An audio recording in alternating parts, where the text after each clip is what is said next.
It was a perfect recipe. I was born into the business. I always wanted to be an operator.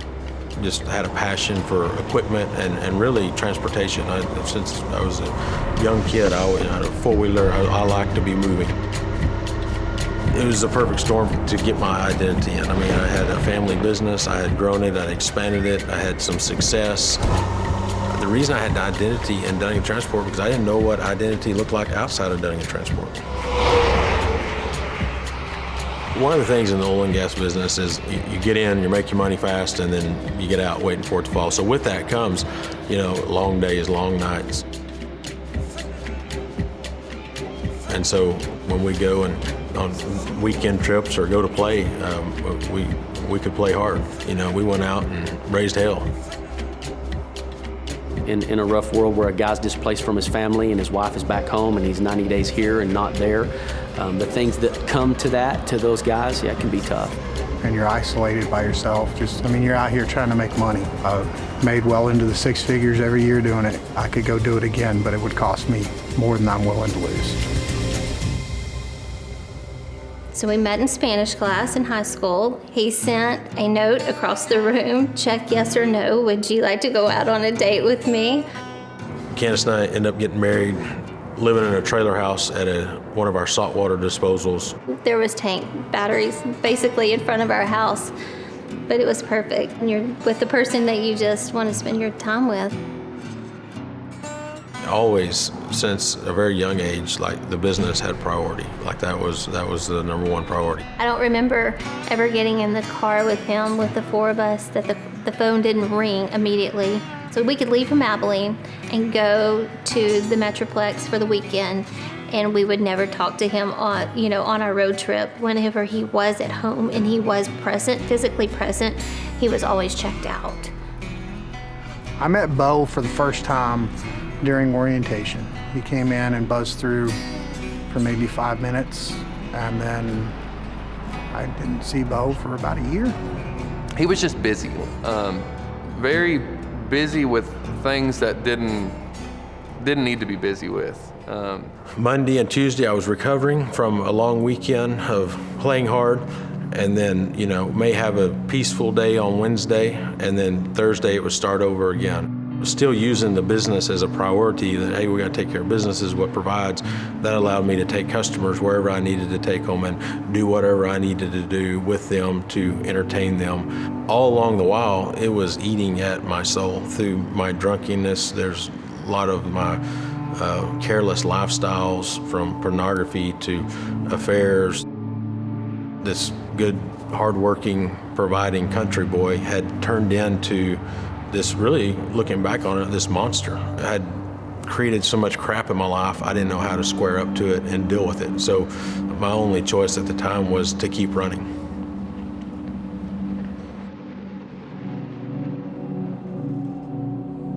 Things went crazy in my life, and to the point to where Candace and I got in one of the worst fights we'd ever had. After I passed out on the couch, she picked up my phone, and all this double lies became exposed. When I woke up, I had no choice but to square up to it and own it. She knew the truth. Bo left for a week or two, so I could really focus in on process everything that I was told and the things that I had seen.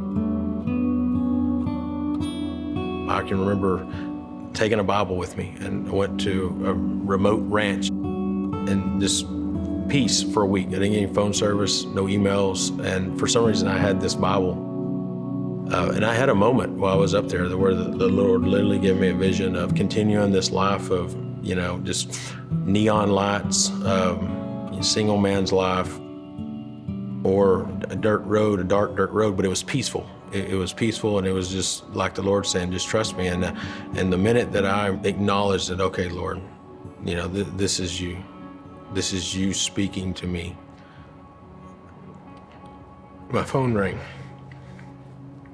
and it was Candace. And she said, hey, I don't care what you've done. I'll forgive you. We'll work this out. Now, she also said, it doesn't mean turn around and come home, and it just gave me light. It was just that light that the Lord sent to me, like, you just made a decision in your heart to follow me, and I'm acknowledging you right now that you're gonna have this.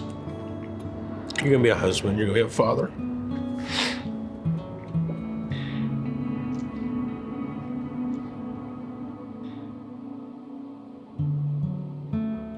Man, the process of getting all this hidden posing out in the open was absolutely God saying, I'm with you, and I'm with you, and I'm with her. I'm with y'all. All this stuff that had festered, that I was able to absolutely come clean with my wife. He was, I wouldn't say apologizing like every day, but it was just through his actions that he was changing. I was able to establish my relationship with the Lord. Then I was able to, come to Candace and be who I was. And what's amazing is who I am was who Candace fell in love with when I was 15. That's what the Lord had restored.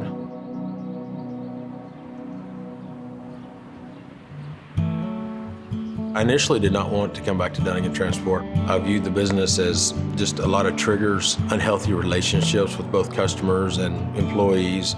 So we started praying, like, is this really what we should do? Should we keep this? And every time we would pray, the Lord would say, yes, this, I've called you where you're supposed to be.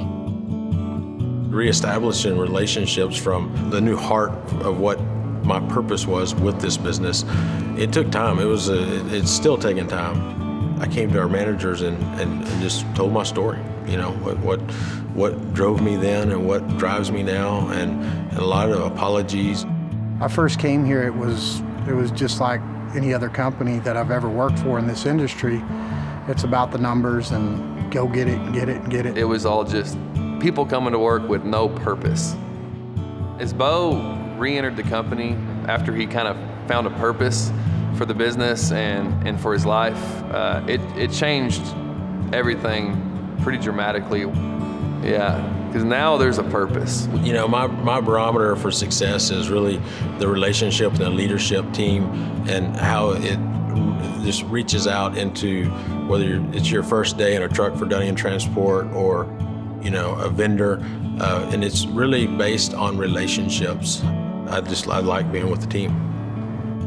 He just loves other people. Like, he now sees their heart. Him being open with stuff he was going through, it really gave us the authority to say, hey, I was going through something too. The only reason I came to work for Dunagin Transport initially was because they offered insurance. And I was in the process of trying to get custody of my son. And I knew I had to have it to make it happen. Never in a million years would I have thought that I would have grown in my faith working for a company in the oil field. I mean, without the culture that's here and Bo being obedient, that I wouldn't be the person I am today. That's why I'm very thankful for the environment Bo has given us to work in. He goes through a transformation and says, I see these people differently. But God has shifted my heart. I don't see dollars when I see people. I don't see numbers when I see trucks. I see assets, I see hearts, I see generosity, I see life.